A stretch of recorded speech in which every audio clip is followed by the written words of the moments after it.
Sebuah toko emas yang berada di Jalan Tengku Cipante Kulu Pasar Aceh di Kota Banda Aceh terbakar Sabtu siang.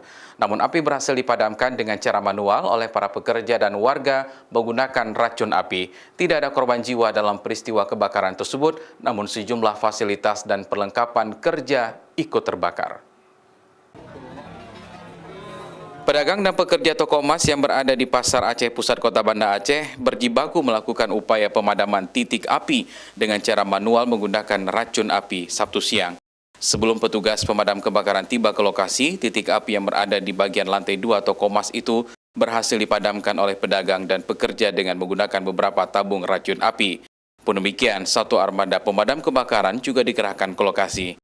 Menurut keterangan warga yang berada di lokasi, kebakaran terjadi berawal akibat dari percikan api dari wadah pekerja yang sedang melakukan proses pembuatan menempa emas. Kemudian percikan api menyambar ke drum minyak yang berada di lokasi dapur produksi emas.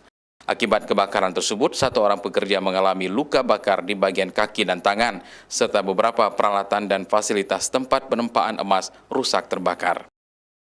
Raja Umar, Kompas TV, Banda Aceh.